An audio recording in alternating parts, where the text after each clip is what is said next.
I just want to start off by saying that if you're at all interested in the BC250, make sure you check out the old lamer. He's put in a lot of effort and he has a ton of great tutorials and videos on the BC250. So you bought a BC250. Step 1, make sure it works. Step 2, spend hours peeling the aluminum off so you can use axial fans. Then install a custom BIOS and find a way to cool the backplate. Then install Buildzoid. And we should be good to start gaming, right? Well, if we want to leave performance on the table. I don't want peace. I want problems, always!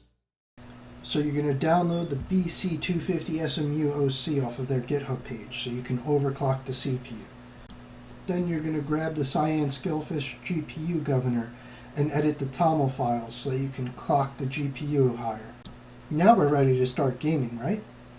Right? There's one last step. To download the BC250 CU Live Manager to unlock the locked GPU cores. And then we check for stability, and now we're ready to game. So in today's video, we're going to be comparing the G Pro X080, which is just an RX 6700 10GB undervolted with no display out, against an RX 6700 XT 12GB, against a BC250 with 36 compute units unlocked, and an overclock on the CPU and GPU. So let's get into the benchmarks. Round 1.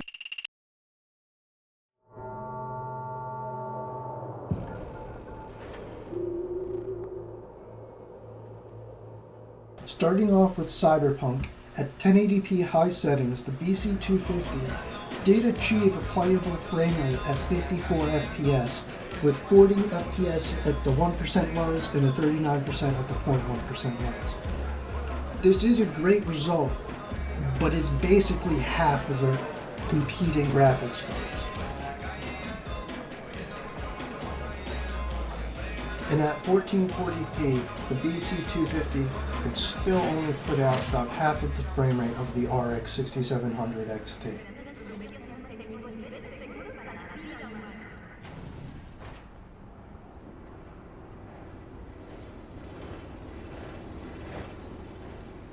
And at 4K FSR performance, we're seeing signs of the BC250's CPU bottleneck.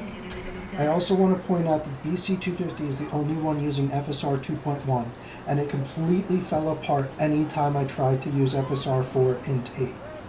And going forward into the other benchmarks, I will not be using FSR 4 on it. Next up, we have Resident Evil Requiem. And at 1080p, the BC250 was able to put out an impressive 64 FPS. Compared to the X080 and the 6700 XT, they kind of ran away with it, but that's still a pretty good result. I also want to point out that I had to turn off hair strands on the BC250 because it was creating artifact. And at 1440p, this is by far the best result for the BC250, and it's within spitting distance of both the X080 and the 6700 XT. This is one of those few times where it's not affected by a CPU bottleneck or a memory shortage.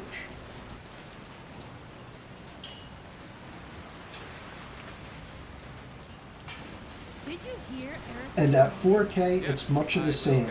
The BC250 is great for Resident Evil Requiem.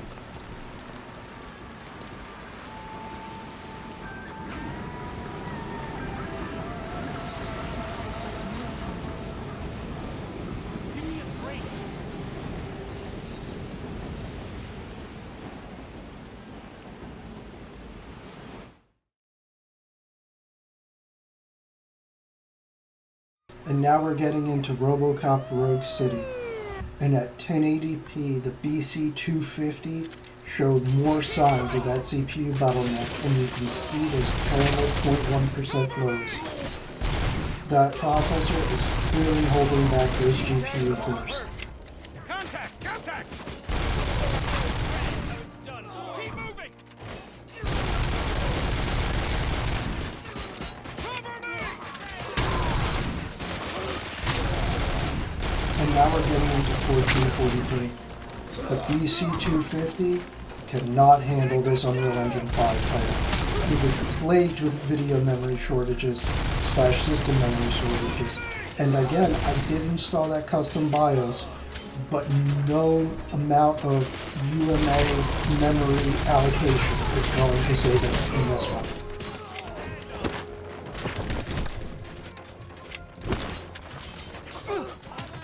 Even with the benefit of using TSR instead of FSR4 like the other two cards, the BC250 failed to deliver at least 30 FPS at RoboCop using performance upscaling at 4K. I also couldn't do much more than a single benchmark run before this game would crash from video memory shortages.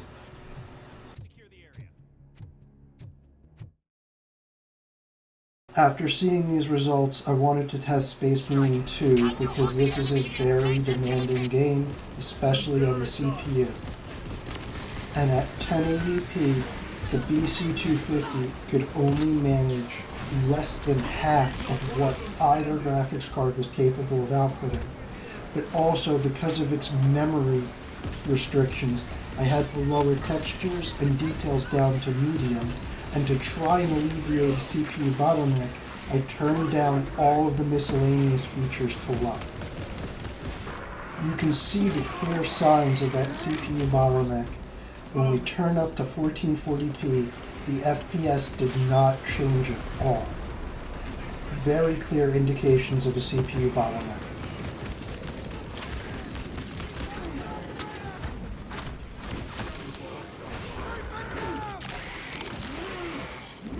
And at 4K, with performance upscaling, it's almost impressive in a way that the FPS has not changed at all for the BC250.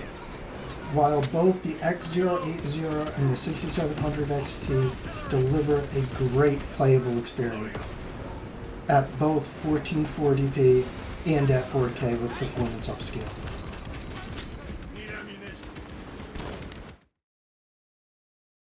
Now moving into yet another Unreal Engine 5 game, Subnautica 2.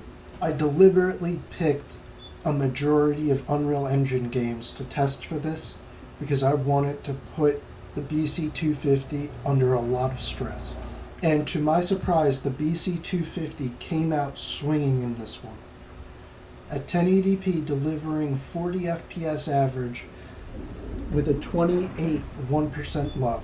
And while the other two cards delivered an over 60 FPS experience, I thought this was a great result for the BC250. And at 1440p with quality upscaling, the BC250 was able to deliver 43 FPS, while the other two cards again delivered an over 60 FPS experience. However, they were both using FSR 4 int 8, and the image quality definitely looked better. Still, despite that, I believe this is a good result for the BC250. And at 4K performance upscaling, the BC250 was able to deliver over 30 FPS. None of the other cards could deliver a 60 FPS experience. They did get pretty close, but the biggest deciding factor in this was the FSR 4 int 8 upscaling. It looks miles better than TSR. So in conclusion, do I think the BC250 is worth its $150 plus price tag? Yes and no. I believe that if you are somebody with a lot of spare components and you are a tinkerer, or you want to learn more about Linux, the Linux terminal, the way voltages affect electronics, you want to learn how to overclock, undervolt, I think the BC250 is a great learning tool and a great tinkerer's toy. Do I think this is going to replace the Steam machine? No, I don't think it will. Fortunately, I think the G Pro X080 has that potential, and at its current $110 used price, I believe it's an absolute steal. And you can throw it into a pre-built OEM computer. As long as you can power a single 8-pin and you have an iGPU, you'll be good to go. You can display out of your motherboard and get all of the performance you would out of a Steam machine for about $250. That's all I have for today. I hope you enjoyed the video.